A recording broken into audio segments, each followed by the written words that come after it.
जय Hind. Bajrangi study point में आपका स्वागत है।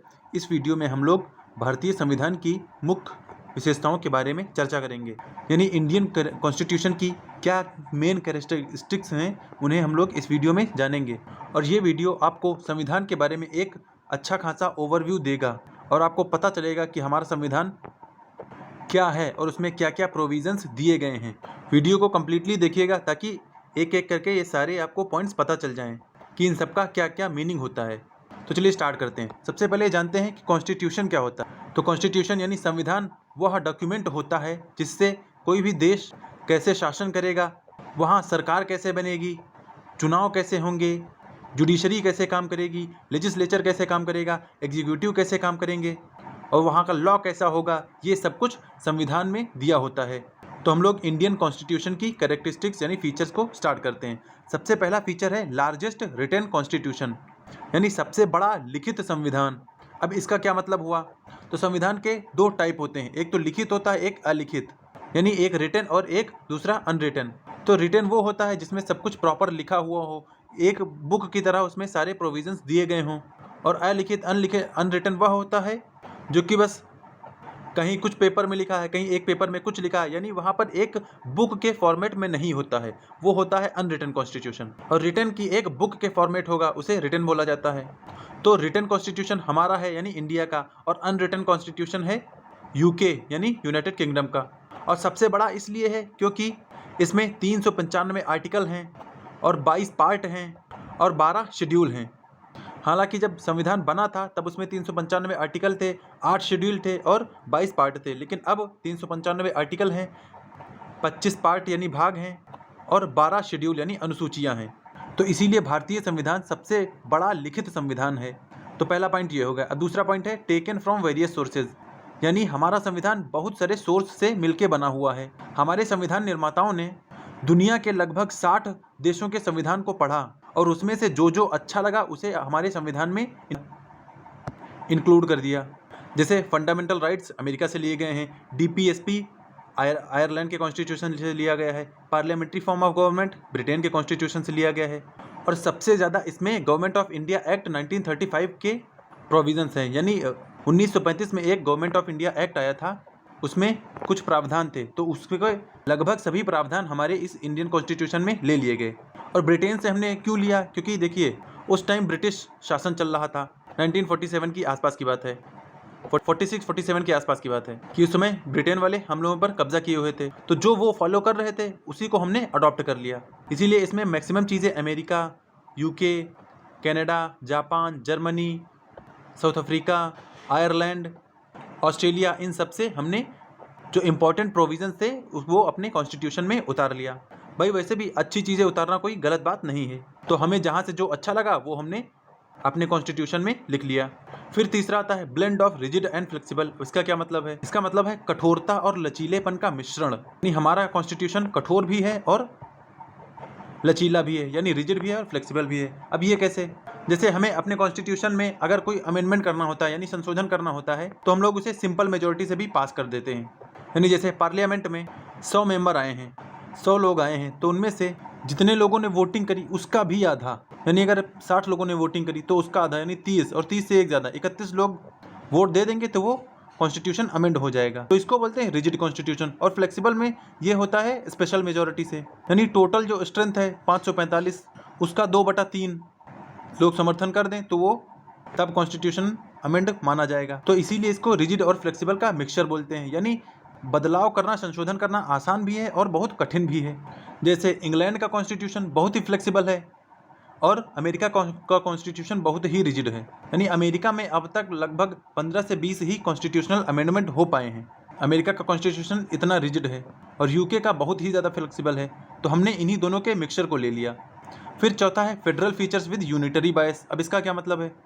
फेडरल फीचर का मतलब होता है कि राज्यों का भी एक महत्व होगा, यानी राज्य भी बराबर हिस्सेदारी रखेंगे किसी भी काम में, मतलब राज्यों की बात भी सुनी जाएगी। ऐसा नहीं कि सेंटर चाहे तो कुछ भी कर सके, ऐसा नहीं है, तो राज्य भी इंपॉर्टेंट रोल प्ले करेंगे। इसको बोलते हैं फेडरल फीचर।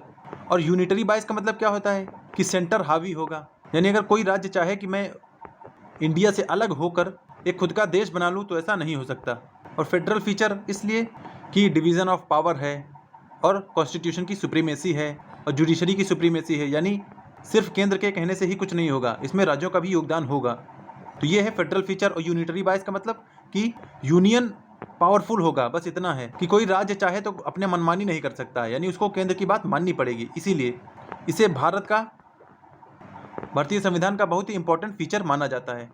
फिर नेक्स्ट आते हैं पार्लियामेंट्री फॉर्म ऑफ गवर्नमेंट। अब ये लिया गया है ब्रिटेन की कॉन्स्टिट्यूशन से, क्योंकि वहाँ भी पार्लियामेंट्री फॉर्म ऑफ गवर्नमेंट है। इसका क्या मतलब होता है? इसका मतलब होता है कि एक तो नॉमिनल हेड होगा और एक रियल हेड होगा। जैसे नॉमिनल हेड हमारे यहाँ है प्रेसिडेंट और रियल हेड है प्राइम मिनिस्टर, यानी नाम मात्र का हेड जो होगा वो है राष्ट्रपति, और जिसके अंदर सच में जो पावर होगी वो है प्राइम मिनिस्टर के अंदर। और इसमें होता है कि मेजॉरिटी पार्टी ही रूल करेगी, यानी इलेक्शन में जो पार्टी जीतेगी, जिसके पास ज़्यादा वोट होंगे, ज़्यादा सीट होंगी, वही यहाँ पर रूल करेगी। फिर ये होता है कि काउंसिल ऑफ मिनिस्टर्स को लीड कौन करेगा? उनका एक लीडर होगा जिसे प्राइम मिनिस्टर बोलेंगे। और लोकसभा यानी लोअर हाउस का डिसोल्यूशन भी होगा हर 5 साल पे, मतलब जो भी टाइम फिक्स किया गया हो। तो हमारे यहाँ 5 साल फिक्स है, हर 5 साल में लोकसभा का डिसोल्यूशन यानी भंग भी होगी और नए इलेक्शन भी कराने होंगे। तो ये हो गई पार्लियामेंट्री फॉर्म ऑफ गवर्नमेंट। अच्छा, इसी के साथ देख लें कि एक फॉर्म और गवर्नमेंट होती है जो कि प्रेसिडेंशियल बोलते हैं, जो कि वहाँ पर अमेरिका में चलती है, यानी जहाँ पर राष्ट्रपति सर्वे सर्वा होता है और हमारे यहाँ प्रधानमंत्री सर्वे सर्वा है। फिर नेक्स्ट आता है इंटीग्रेटेड एंड इंडिपेंडेंट जुडिशरी। देखिए, इंडिपेंडेंट का मतलब तो ये हो गया कि जुडिशरी यानी न्यायपालिका किसी के दबाव में कुछ नहीं करेगी, यानी वह स्वतंत्र है कोई भी न्याय देने के लिए। स्टेट और सेंटर इसके हर जजमेंट को मानेंगे। जुडिशरी से बड़ा इंडिया में कोई नहीं है, यानी जुडिशरी ने अगर किसी कानून को गलत कह दिया तो उसका मतलब वो मान्य नहीं होगा। इंटीग्रेटेड का मतलब ये होता है, मतलब लेयर्स में, जैसे हमारे सबसे ऊपर है सुप्रीम कोर्ट, फिर है हाई कोर्ट, फिर है सबऑर्डिनेट कोर्ट या लोअर कोर्ट्स, यानी एकीकृत, यानी एक ही कंट्रोल है। सबसे बड़ा है सुप्रीम कोर्ट, यहाँ पर हायरार्की है कि सबसे पहले नीचे जो सबऑर्डिनेट कोर्ट रहेंगे, उसके ऊपर डिस्ट्रिक्ट कोर्ट रहेंगे, फिर हाई कोर्ट और फिर सुप्रीम कोर्ट। ये होते हैं इंटीग्रेटेड जुडिशरी। इंडिपेंडेंट का मतलब कि एकदम स्वतंत्र रूप से काम करेंगे और अपना अपॉइंटमेंट भी खुद से करेंगे और जजों का कार्यकाल भी फिक्स होता है। फिर नेक्स्ट आता है फंडामेंटल राइट्स। ये हमने अमेरिका के कॉन्स्टिट्यूशन से लिया है। फंडामेंटल राइट्स का मतलब ये है कि जो वहाँ के सिटीजन या इंडिया के जो भी सिटीजन होंगे उनको कुछ मूल अधिकार प्राप्त होंगे, यानी उनको बहुत कुछ करने की आज़ादी होगी। तो हमारे कॉन्स्टिट्यूशन में 6 फंडामेंटल राइट्स दिए गए हैं, जिसमें सबसे पहला है राइट टू इक्वलिटी, समानता का अधिकार। दूसरा है राइट टू फ्रीडम यानी स्वतंत्रता का अधिकार। और तीसरा है राइट अगेंस्ट एक्सप्लॉयटेशन यानी शोषण के विरुद्ध अधिकार है कि कोई अगर आपका शोषण कर रहा है तो आप सुप्रीम कोर्ट जा सकते हैं। चौथा है right to freedom of religion, यानी आप कोई भी धर्म अपना लें। पांचवा है कल्चरल और एजुकेशनल राइट, यानी आप अपना कल्चर फॉलो कर सकते हैं, आप जो चाहे एजुकेशन ले सकते हैं। और छठा है राइट टू कॉन्स्टिट्यूशनल रेमेडीज, जिसमें 5 टाइप्स के रिट्स आते हैं। तो ये फंडामेंटल राइट्स लगभग सभी सिटीजन्स को दिए गए हैं और विदेशी लोगों को भी कुछ राइट्स प्राप्त हैं। लेकिन ये फंडामेंटल राइट्स एब्सोल्यूट नहीं है। एब्सोल्यूट का मतलब क्या हो गया कि जैसे आपको रोड पे चलने का अधिकार दिया गया है, तो आप ये नहीं कि आप तलवार चलाते हुए निकलेंगे, यानी दूसरों को असुविधा भी ना हो और आपका भी काम हो जाए, या आप अपने मनमाने तरीके से सब कुछ नहीं कर सकते, उससे बोलते हैं एब्सोल्यूट राइट। तो यानी ये एब्सोल्यूट नहीं है, कुछ रीजनेबल रिस्ट्रिक्शन हैं। जैसे आपको काम करने का अधिकार है, तो आप ये नहीं कि बॉम्ब बनाने लगे या एक्सप्लोसिव वेपन्स बनाने लगे, इसके लिए पहले आपको लाइसेंस चाहिए होगा ना, सरकार की अनुमति चाहिए होगी। अच्छा, अगर फंडामेंटल राइट्स का वायलेशन होता है तो हम लोग सुप्रीम कोर्ट डायरेक्ट जा सकते हैं। सुप्रीम कोर्ट को फंडामेंटल राइट्स का गार्जियन कहा गया है, क्योंकि हमारे फंडामेंटल राइट्स को अगर कोई प्रिवेंट करता है, बचाता है, तो वह सुप्रीम कोर्ट है। अगर हमारे फंडामेंटल राइट्स का हनन होता है तो हम लोग डायरेक्ट सुप्रीम कोर्ट जा सकते हैं। फिर नेक्स्ट है DPSP यानी directive principles of state policy. ये लिए गए हैं आयरिश कॉन्स्टिट्यूशन से, यानी आयरलैंड के संविधान से। ये हमारे पार्ट 4 में है, आर्टिकल 36 से लेकर आर्टिकल 51 तक। अब ये क्या होते हैं? इसमें कुछ ऐसे डायरेक्शन यानी कुछ ऐसे निर्देश दिए गए हैं जिन्हें स्टेट फॉलो कर सकता है, और अगर उन निर्देश को स्टेट या कोई राज्य फॉलो कर ले या अपना ले तो वह एक आदर्श राज्य बन सकता है।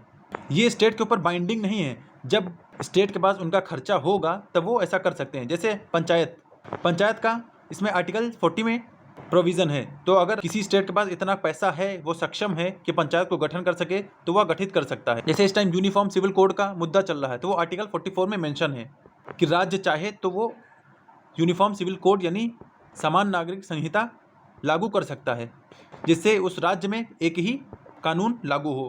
तो यानी DPSP राज्य पे निर्भर करते हैं कि वो उनके पास अगर संसाधन है तो वो उन्हें लागू कर सकते हैं। और DPSP के लिए हम कोर्ट नहीं जा सकते कि अगर आप कहेंगे कॉन्स्टिट्यूशन में ये लिखा है और ये नहीं हो रहा है तो हम इसके लिए कोर्ट चले जाएंगे, तो ऐसा नहीं है। ये नॉन जस्टिसिएबल हैं और फंडामेंटल राइट जस्टिसिएबल हैं, यानी आप इसके लिए कोर्ट जा सकते हैं और इसके लिए आप कोर्ट नहीं जा सकते हैं। जैसे अगर इसमें यूसीसी लिखा है यानी यूनिफॉर्म सिविल कोड, तो इसके लिए आप कोर्ट नहीं जा सकते कि हाँ मुझे यूनिफॉर्म सिविल कोड चाहिए, लेकिन अगर इसमें लिखा होता तो आप कोर्ट जा सकते थे। तो इसीलिए ये राज्यों की जिम्मेदारी होती है कि अगर उनके पास संसाधन है तो वो जितने भी डीपीएसपी हैं उनको लागू कर सकते हैं। जैसे गोवा, उसने समान यानी यूनिफॉर्म सिविल कोड को लागू कर दिया था, सबसे पहला राज्य वही है, और इस टाइम यूसीसी का मुद्दा बहुत ज़्यादा चल रहा है। तो नेक्स्ट है फंडामेंटल ड्यूटीज़। जैसे हमारे पास कुछ हमारे अधिकार हैं तो हमारे पास कुछ ड्यूटीज़ भी हैं नागरिकों के लिए कि उन्हें ऐसे काम करने ही होंगे, और ये आर्टिकल फंडामेंटल ड्यूटीज़ हमारे आर्टिकल 51A में मेंशन्ड हैं, जिसमें टोटल 11 ड्यूटीज़ हैं हर सिटीज़न के लिए कि उसे ऐसा करना होगा। जिनमें से कुछ हैं जैसे कि हमें कॉन्स्टिट्यूशन को मानना होगा, हमारे देश के जो नेशनल फ्लैग है या नेशनल एंथम है उन सब की रिस्पेक्ट करना होगा, और इंडिया की सॉवरेंटी को, इंटीग्रिटी को मेंटेन करना होगा। ये नहीं कहेंगे कि हाँ भारत तेरे टुकड़े हो, ऐसा नहीं होगा। यूनिटी यानी हम लोग इन्हें भारत को एकजुट बनाने में मदद करेंगे। तो ये हो गई फंडामेंटल ड्यूटीज़ जो हमारे कॉन्स्टिट्यूशन में मेंशन हैं। फिर है सिंगल सिटीजनशिप यानी एक नागरिकता। जैसे हमारे इंडिया में आप चाहे पंजाब के हों, चाहे यूपी के हों, चाहे बिहार के हों, आप पंजाबी या यूपीएन या बिहारी नहीं कहलाएंगे, आप इंडियन कहलाएंगे। इसी को बोलते हैं सिंगल सिटीजनशिप। अच्छा, अमेरिका में क्या होता है, अमेरिका में 50 स्टेट हैं, तो आपको अमेरिका की भी सिटीजनशिप लेनी होगी और आप जिस स्टेट में रह रहे हैं उसकी भी सिटीजनशिप लेनी होगी। यानी वहाँ दोहरी नागरिकता चलती है और यहाँ एकहरी यानी सिंगल नागरिकता चलती है। और ये भी हमने यूनाइटेड किंगडम के कॉन्स्टिट्यूशन से लिया है, ब्रिटेन के कॉन्स्टिट्यूशन से लिया है, जहाँ पर एकल नागरिकता का प्रावधान है। यानी आप सिर्फ यहाँ पर इंडियन होंगे, ना कि बिहारी, आसामी, नागालैंड, पंजाबी, ऐसा राजस्थानी। आप सिर्फ भारतीय हैं और आपको सिर्फ भारतीय की नागरिकता लेनी होगी, फिर आप पूरे इंडिया में कहीं भी ट्रेवल कर सकते हैं। फिर नेक्स्ट है सुप्रीमेसी ऑफ कॉन्स्टिट्यूशन यानी संविधान की ही सर्वोच्चता होगी। कोई भी आदमी, कोई भी संस्था, कुछ भी संविधान से ऊपर नहीं होगा, यानी सब कुछ कानून के हिसाब से ही चलेगा। अगर राष्ट्रपति चाहें कि मैं ये कर दूं या प्रधानमंत्री चाहें कि मैं ये कर दूं, तो ऐसा नहीं होगा, सब कुछ संविधान के अनुसार ही होगा। यानी इसमें किसी का वचन ही शासन नहीं होगा, इसमें सिर्फ संविधान में जो लिखा है वही शासन होगा। संविधान हर जगह सर्वोच्च है, संविधान से बड़ा कोई नहीं, संविधान से ऊपर कोई नहीं है। फिर नेक्स्ट है सेक्युलर स्टेट यानी धर्मनिरपेक्ष या पंथ निरपेक्ष राज्य। तो भारत एक धर्मनिरपेक्ष राज्य होगा, यानी यहाँ पर कोई भी कम्युनिटी, कोई भी रिलीजन यहाँ पर रह सकता है, जैसे हिंदू, मुस्लिम, सिख, ईसाई, जैन, पारसी, बौद्ध, यहाँ पर कोई भी रह सकता है। और इंडिया का कोई भी एक पर्टिकुलर रिलीजन नहीं होगा, और हर किसी को अपने धर्म को बढ़ाने की, अपना धर्म फॉलो करने की पूरी तरह से यहाँ पर स्वतंत्रता है। भारत का अपना कोई धर्म नहीं होगा, बस ये है। फिर किसी को चाहे जो धर्म फॉलो करना है करे, इससे कोई मतलब नहीं है। तो इसी को बोलते हैं सेक्युलर स्टेट। और भी बहुत सारी हमारे संविधान की विशेषताएं हैं, जैसे इमरजेंसी प्रोविज़न दिए गए हैं, और यूनिवर्सल एडल्ट फ्रेंचाइज है यानी वयस्क मताधिकार, जिसे 18+ वालों को वोट देने की वोटिंग राइट है।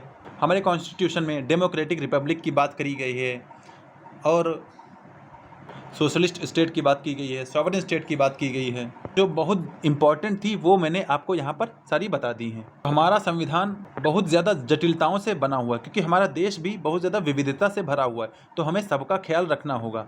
इसीलिए हमारे संविधान निर्माताओं ने सबका ख्याल रखते हुए सारे प्रोविजंस इसमें डाले हैं, ताकि किसी को कोई भी कष्ट या दुख ना हो, और राज्यों के लिए कल्याणकारी राज्यों की भी संकल्पना करी है।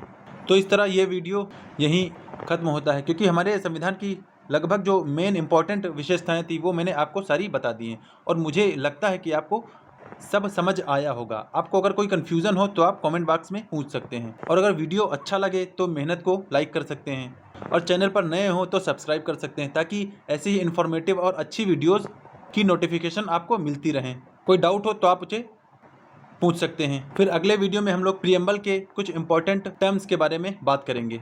तो वीडियो देखने के लिए धन्यवाद। पढ़ते रहें और बढ़ते रहें।